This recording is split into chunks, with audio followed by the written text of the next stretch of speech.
नमस्कार शुभ सकाळ। आज डिसेंबर मास 21 तारिख रविवार। आपणक भल पाइबा और आशीर्वाद स्वरूप गोटे गोटे लाइक कर दियंतु एवं नुआ होइथिले चैनल को सब्सक्राइब करी पाखरे थिबा बेल आइकन को क्लिक कर दियंतु। मु आज आपण मानक पई केते गोटी गुरुत्वपूर्ण खबर आनिछि।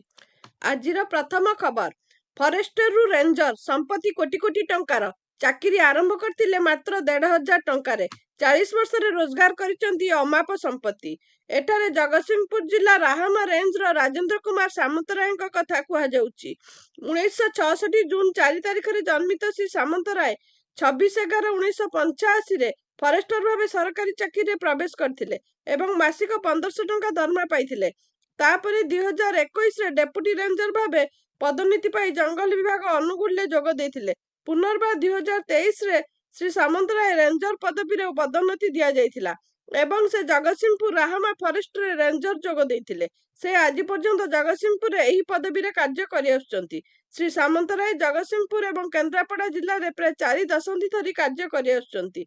राजेंद्र कुमार सामंतराय सहित जड़ित संपत्ति उपरे चढ़ाऊ समय रे 2 महला कोठा, 3टी मूल्यवान प्लॉट, नगद 3.5 लाख टंका, प्राय 200 ग्राम सुना एवं 67 लाख टंकार बैंक एवं डाक इत्यादि जमा ठाब करा जाइछि। परवर्ती खबर, चोरी रोकवाकू एक्शन मूड रे राज्य सरकार। सीमांतवर्ती राज्यर सीमा को सील करिसेंती सरकार। एहा सह संदेहजनक स्थान एवं समस्त सीमा रे सीसीटीवी को पूर्वरु स्थापन मध्य करा जाइछि। वर्तमान 2025-26 खरीफ धान संग्रह चलीछि। फल रे झारखंड और पश्चिम बंगरु आम जिल्ला को बेआईन भावे धान चालान हेबार आशंका रहिछि। सेथिपई सीमा को सील करिसेंती राज्य सरकार।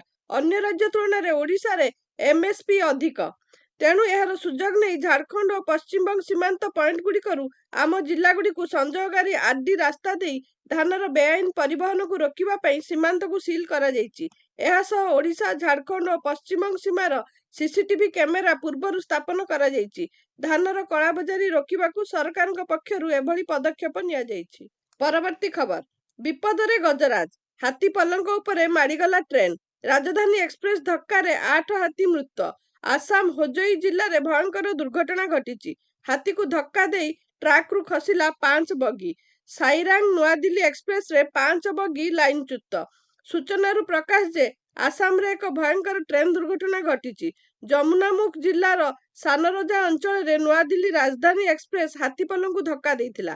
शुक्रवार राति प्राय 2टा समय रे हाथीपल रेल ट्रैक पार हेउथिबा समय रे एही दुर्घटना घटिथिला।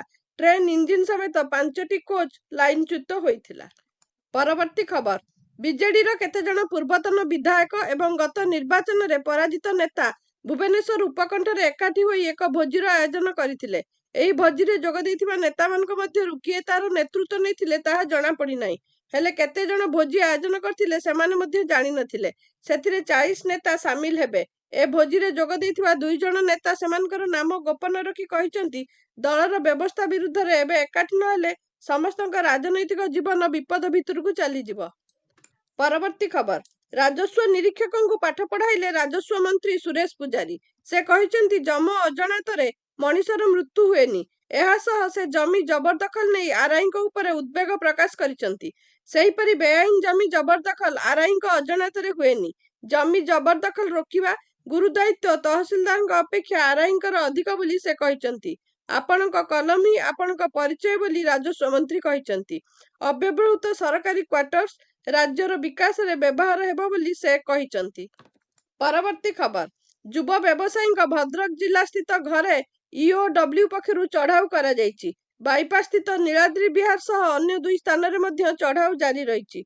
भद्रक युव व्यवसायी तथा भद्रायणी डीजे, भद्रायणी फोटोग्राफी, भद्रायणी मोबाइल शोरूम संस्थार मालिक रामनारायण बळंक बाईपास स्थित घर साबरंग एरडा और रंभिला फार्म हाउस रे ईओडब्ल्यू रो 3टी टीम पक्षरु चढ़ाऊ करा जाइछि।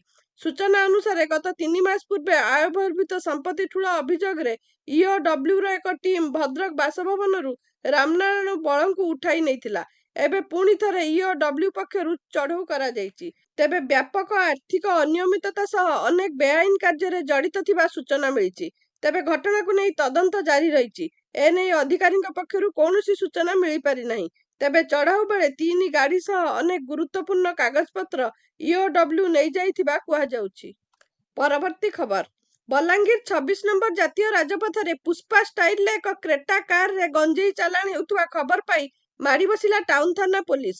ବଲାଙ୍ଗୀର ଏସପି ଅଭିଳାଷ ଜୀଙ୍କ ନିର୍ଦ୍ଦେଶକ୍ରମେ ଥାନା ଅଧିକାରୀ ଅବନୀ ସାହୁଙ୍କ ନେତୃତ୍ୱରେ ଏକ ସ୍ପେଶିଆଲ ଟିମ୍ ବଲାଙ୍ଗୀର ଟିଟଲାଗଡ଼ ରାସ୍ତାରେ ଛକି ରହିଥିଲା।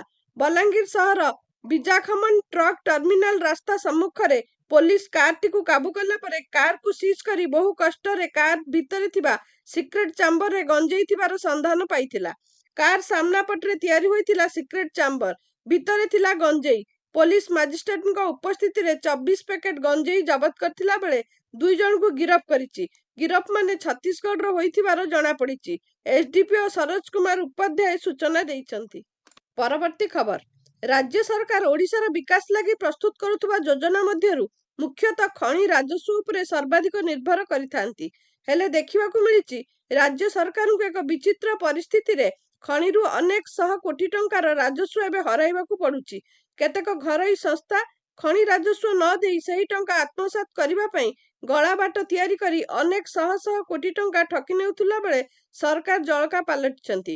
ସରକାରଙ୍କର ଏଭଳି କିଛି ତଥ୍ୟ ଦେଖିବା ପରେ ଲାଗୁଛି ସତେ ଯେପରି ନିର୍ଦ୍ଦିଷ୍ଟ କେତେକ ସଂସ୍ଥାକୁ ଲାଭାନ୍ୱିତ କରିବା ପାଇଁ ଖଣି ବିଭାଗର କେତେଜଣ ଅଧିକାରୀ ସବୁ ପ୍ରକାର ସୁବିଧା ବାଟ ଖୋଲି ଦେଇଛନ୍ତି। ଯେଉଁ ଟଙ୍କା ରାଜ୍ୟବାସୀଙ୍କ ମଙ୍ଗଳ ପାଇଁ ଖର୍ଚ୍ଚ ହୋଇଥାନ୍ତା, ସେଥିରୁ ଅନେକ ଅର୍ଥ ନିର୍ଦ୍ଦିଷ୍ଟ କେତେଗୁଡ଼ିଏ କମ୍ପାନୀଙ୍କ ପକେଟକୁ ଯିବା ପାଇଁ ବାଟ ତିଆରି କରିଦିଆଯାଇଛି। ସରକାରଙ୍କ ପକ୍ଷରୁ ଏ ଦିଗରେ ଯେପରି ଉଦାସୀନତା ମନୋଭାବ ଦେଖାଯାଉଛି, ତାହା ଅନେକଙ୍କୁ ଆଶ୍ଚର୍ଯ୍ୟ ମଧ୍ୟ କରିଛି। ପରବର୍ତ୍ତୀ ଖବର, କେନ୍ଦୁଝର ଅଧ୍ୟାପିକା ପ୍ରିୟଙ୍କା ଦାସ ହତ୍ୟା ମାମଲାରେ ପୁରୁଷ ବନ୍ଧୁ ତଥା ଅଭିଯୁକ୍ତ ରୁଦ୍ରନାରାୟଣ ମିଶ୍ରଙ୍କ କେନ୍ଦୁଝର ମାଇନିଂ ରୋଡ ସ୍ଥିତ ଘରେ ଯାଞ୍ଚ କରିଛି ଫରେନସିକ୍ ଟିମ୍। ଘଟଣାର ତଦନ୍ତ କରୁଛି ଟାଉନ ଥାନା ପୋଲିସ। ଆଜି ମହିଳା ଅଧ୍ୟାପିକାଙ୍କ ପୁରୁଷ ବନ୍ଧୁ ତଥା ଅଭିଯୁକ୍ତ ରୁଦ୍ରନାରାୟଣ ମିଶ୍ରଙ୍କ ଘରେ ଯାଞ୍ଚ କରିଛି ଫରେନସିକ୍ ଟିମ୍। ଆଜି ଟାଉନ ଥାନା ପୋଲିସ ସହ ଏକ 5 ଜଣିଆ ଫରେନସିକ୍ ଟିମ୍ ସେଠାରେ ପହଞ୍ଚି ଛାନଭିନ୍ କରିଛି। ଏହାପରେ ସେଠାରୁ ମୃତ ଅଧ୍ୟାପିକାଙ୍କ ପିନ୍ଧା ଡ୍ରେସ୍, ତାଙ୍କର ଭଙ୍ଗା ମୋବାଇଲ ଫୋନ, ଆଧାର କାର୍ଡ, ବ୍ୟାଙ୍କ ଖାତା, ଏଟିଏମ୍ କାର୍ଡ ଆଦି ଜବତ କରିଛି। ପରବର୍ତ୍ତୀ ଖବର, କେନ୍ଦ୍ରଠାରୁ ଆରମ୍ଭ କରି ରାଜ୍ୟ ସରକାରଙ୍କ ପର୍ଯ୍ୟନ୍ତ ଗ୍ରାମାଞ୍ଚଳର ଲୋକମାନଙ୍କୁ ସ୍ୱାବଲମ୍ବୀ କରିବା ପାଇଁ ମାଛ ଚାଷ କରିବା ପାଇଁ ପ୍ରୋତ୍ସାହନ ଯୋଗାଇ ଦିଆଯାଉଛି। ମାତ୍ର ଭଦ୍ରକ ଜିଲ୍ଲାରେ ମତ୍ସ୍ୟ ଚାଷୀଙ୍କୁ ଉପଯୁକ୍ତ ପ୍ରୋତ୍ସାହନ ଯୋଗାଇ ଦିଆଯାଉ ନଥିବାରୁ ଜିଲ୍ଲାର ଲୋକେ ମାଛ ଚାଷ ଆଡୁ ମୁହଁ ଫେରାଉଛନ୍ତି। ଯେଉଁଥିପାଇଁ ଜିଲ୍ଲାରେ ଏବେ ଅଧିକାଂଶ ଗ୍ରାମରେ ଆଉ ଆଗ ଭଳି ମାଛ ଚାଷ ହେଉନାହିଁ। ଖାଇବା ଲୋକ ଅଧିକ କିନ୍ତୁ ମାଛ ଉତ୍ପାଦନ କମ ରହିଛି। ଜିଲ୍ଲାରେ ପୂର୍ବରୁ ଯେତିକି ମାଛ ଚାଷ କରୁଥିଲେ, ଏବେ ଏହି ସଂଖ୍ୟା କମିବାରେ ଲାଗିଛି। ଜିଲ୍ଲାରେ ଉତ୍ପାଦିତ ମାଛ ଜିଲ୍ଲାବାସୀଙ୍କ ଚାହିଦା ପୂରଣ କରିପାରୁନଥିଲା ବେଳେ ଲୋକେ ମାଛ ପାଇଁ ପଡୋଶୀ ଆନ୍ଧ୍ର ଉପରେ ଭରସା କରୁଛନ୍ତି। ପରବର୍ତ୍ତୀ ଖବର, ଓଡ଼ିଶା ଦେଶର ବିକାଶର ଇଞ୍ଜିନ ହେବାକୁ ସମ୍ପୂର୍ଣ୍ଣ ପ୍ରସ୍ତୁତ ବୋଲି ମୁଖ୍ୟମନ୍ତ୍ରୀ ମୋହନ ଚରଣ ମାଝୀ ଶୁକ୍ରବାର ହାଇଦ୍ରାବାଦ ସ୍ଥିତ ଇନଭେଷ୍ଟର୍ସ ମିଟ୍ସର ଉଦ୍ଯାପନୀ ଅବସରରେ କହିଛନ୍ତି। ମୁଖ୍ୟମନ୍ତ୍ରୀ କହିଛନ୍ତି ଯେ ଓଡ଼ିଶା ନିବେଶକ ସମ୍ମିଳନୀ ଏକ ଏଭଳି ପ୍ଲାଟଫର୍ମ ଯେଉଁଠି ନିବେଶକମାନେ ଦୀର୍ଘସ୍ଥାୟୀ ଭାବେ ପୁଞ୍ଜି ନିବେଶ କରି ତାଙ୍କର ଶିଳ୍ପକୁ ସୁନିଶ୍ଚିତ କରିପାରିବେ। କାହିଁକି ନା ଓଡ଼ିଶା ସରକାରଙ୍କ ନୀତିଗତ ନିଷ୍ପତ୍ତିରେ ସ୍ଥିରତା, କମ୍ ଖର୍ଚ୍ଚ ଏବଂ ପ୍ରଶାସନିକ ସହଯୋଗ ମିଳିପାରୁଛି। ଏହି ବ୍ୟବସ୍ଥା ମାଧ୍ୟମରେ ଓଡ଼ିଶା ନିଜକୁ ଏକ ଭବିଷ୍ୟତମୁଖୀ ନିବେଶ ଗନ୍ତବ୍ୟସ୍ଥଳ ଭାବେ ଗଢ଼ି ତୋଳୁଛି ବୋଲି ମୁଖ୍ୟମନ୍ତ୍ରୀ କହିଛନ୍ତି। ପରବର୍ତ୍ତୀ ଖବର, Bhubaneswar regional AI impact summit 2025 Bhubaneswar ସ୍ଥିତ ଲୋକସେବା କନଭେନସନ ହଲରେ ଅନୁଷ୍ଠିତ ହୋଇଯାଇଛି। 2 ଦିନ ଧରି ଏହି କାର୍ଯ୍ୟକ୍ରମ ଅନୁଷ୍ଠିତ ହୋଇଥିଲା। ଏହି କାର୍ଯ୍ୟକ୍ରମରେ ମୁଖ୍ୟ ଅତିଥି ଭାବେ ମୁଖ୍ୟମନ୍ତ୍ରୀ ମୋହନ ଚରଣ ମାଝୀ ଭର୍ଚୁଆଲି ଯୋଗ ଦେଇଥିଲେ। ଆଇଟି ମନ୍ତ୍ରୀ ମୁକେଶ ମହାଲିକ ଏବଂ ବିଭିନ୍ନ ଶିକ୍ଷାନୁଷ୍ଠାନର ଅଧ୍ୟାପକ ଓ ଛାତ୍ରଛାତ୍ରୀମାନେ ଏହି ମିଟ୍ରେ ଯୋଗ ଦେଇଥିଲେ। ଡିଜିଟାଲ ଇଣ୍ଡିଆ କ୍ଷେତ୍ରରେ ଏଆଇର ଭୂମିକା, ଗୁରୁତ୍ୱ ବିଷୟରେ ଆଲୋଚନା କରାଯାଇଥିଲା। ଛାତ୍ରଛାତ୍ରୀମାନେ ଏଆଇ ବ୍ୟବହାରକୁ କିଭଳି ସଫଳ ରୂପାୟନ କରିପାରିବେ, ଦୈନନ୍ଦିନ ଜୀବନରେ ଏଆଇର ଭୂମିକା ଓ ଆବଶ୍ୟକତା ସମ୍ପର୍କରେ ଆଲୋଚନା କରାଯାଇଥିଲା। ପରବର୍ତ୍ତୀ ଖବର, ଅବତରଣ କରିପାରିଲାନି ପ୍ରଧାନମନ୍ତ୍ରୀ ନରେନ୍ଦ୍ର ମୋଦିଙ୍କ ହେଲିକପ୍ଟର। ଖରାପ ପାଗ ଯୋଗୁଁ ପଶ୍ଚିମବଙ୍ଗର ତେହେରପୁର ଠାରେ ପ୍ରଧାନମନ୍ତ୍ରୀଙ୍କ ହେଲିକପ୍ଟର ଅବତରଣ କରିପାରି ନଥିବାର ଜଣାପଡ଼ିଛି। ଘନ କୁହୁଡ଼ି ପାଇଁ ଏଭଳି ହୋଇଥିବାର କୁହାଯାଉଛି। ହେଲିକପ୍ଟରଟି ଉଡ଼ାଣ କରିଥିଲେ ବି ଦୃଶ୍ୟମାନତା କମ୍ ହୋଇଯିବାରୁ ହେଲିକପ୍ଟରଟି କଲିକତା ବିମାନ ବନ୍ଦରକୁ ଫେରି ଆସିଛି। ପାଣିପାଗ ପରିସ୍ଥିତି ବିଷୟରେ ଅଧିକ ସୂଚନା ପାଇଁ ପ୍ରଧାନମନ୍ତ୍ରୀ ବିମାନ ବନ୍ଦରରେ ଅପେକ୍ଷା କରିଛନ୍ତି। ହେଲିକପ୍ଟର ଯିବା ସମ୍ଭବ ନଥିବାରୁ ମୋଦି ସଡ଼କ ପଥରେ ରାଲି ସ୍ଥଳରେ ପହଞ୍ଚିବେ ନା ପାଗ ସଫା ହେବା ପର୍ଯ୍ୟନ୍ତ ଅପେକ୍ଷା କରିବେ, ତାହା ଜଣାପଡ଼ିନାହିଁ। ପରବର୍ତ୍ତୀ ଖବର, ଆଇସିସି ଟି-20 ବିଶ୍ୱକପ୍ ପାଇଁ ଭାରତୀୟ ଦଳ ଘୋଷଣା କରିଛି। ୱିକେଟ କିପର ବ୍ୟାଟ୍ସମ୍ୟାନ ଇଶାନ କିଶାନ 2 ବର୍ଷ ପରେ ଦଳକୁ ଫେରିଛନ୍ତି। ଇଶାନ ଶେଷ ଥର ପାଇଁ 28 ନଭେମ୍ବର 2023ରେ ଟିମ୍ ଇଣ୍ଡିଆ ପାଇଁ ଖେଳିଥିଲେ। ପରବର୍ତ୍ତୀ ସମୟରେ ଦୁର୍ବଳ ଶୃଙ୍ଖଳା ଯୋଗୁଁ ଇଶାନଙ୍କୁ ଭାରତୀୟ ଦଳରୁ ବାହାର କରାଯାଇଥିଲା। ତାଙ୍କୁ କେବଳ ଦଳରୁ ବାହାର କରାଯାଇଥିଲା ତାହା ନୁହେଁ, ବରଂ ତାଙ୍କର ସେଣ୍ଟ୍ରାଲ କଣ୍ଟ୍ରାକ୍ଟ ବା କେନ୍ଦ୍ରୀୟ ଚୁକ୍ତିନାମା ମଧ୍ୟ ଛଡ଼ାଇ ନିଆଯାଇଥିଲା। ବହିଷ୍କାର ହେବା ପରେ ଇଶାନ ହାର ମାନିନଥିଲେ ଏବଂ ଘରୋଇ କ୍ରିକେଟ ଖେଳିବା ଜାରି ରଖିଥିଲେ। ପରବର୍ତ୍ତୀ ଖବର, ଆଇସିସି ଟି20 ବିଶ୍ୱକପ୍ 2026 ପାଇଁ ଆଜି ଭାରତୀୟ କ୍ରିକେଟ ଦଳ ଘୋଷଣା କରିଛି। ସୂର୍ଯ୍ୟକୁମାର ଯାଦବଙ୍କୁ ଦଳର ଅଧିନାୟକ ଭାବେ ନିଯୁକ୍ତ କରାଯାଇଥିଲା ବେଳେ ଅକ୍ଷର ପଟେଲଙ୍କୁ ଉପ ଅଧିନାୟକ ଭାବେ ନିଯୁକ୍ତ ଦିଆଯାଇଛି। ଏହି ଟୁର୍ଣ୍ଣାମେଣ୍ଟ ଫେବୃଆରୀ 7 ତାରିଖରେ ଆରମ୍ଭ ହେବ ଏବଂ ଭାରତୀୟ ଦଳର ପ୍ରଥମ ମ୍ୟାଚ୍ ଆମେରିକା ବିପକ୍ଷରେ ହେବ। ବିଶ୍ୱକପ୍ରେ ମୋଟ 20ଟି ଦଳ ଅଂଶଗ୍ରହଣ କରୁଛନ୍ତି। ସେମାନଙ୍କୁ 4ଟି ଗ୍ରୁପରେ ବିଭକ୍ତ କରାଯାଇଛି। ଭାରତୀୟ ଦଳ ଗ୍ରୁପ ଏରେ ଅଛି, ଯେଉଁଥିରେ ନାମିବିଆ, ନେଦରଲ୍ୟାଣ୍ଡ, ଆମେରିକା ଏବଂ ପାକିସ୍ତାନ ଅନ୍ତର୍ଭୁକ୍ତ।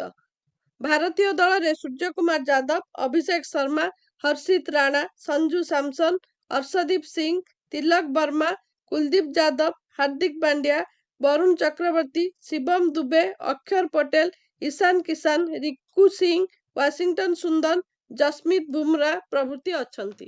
ଭିଡିଓଟିକୁ ସମ୍ପୂର୍ଣ୍ଣ ଦେଖିଥିବାରୁ ଆପଣଙ୍କୁ ବହୁତ ବହୁତ ଧନ୍ୟବାଦ। ଆଜି ପାଇଁ ଖବର ଏତିକି। ନମସ୍କାର।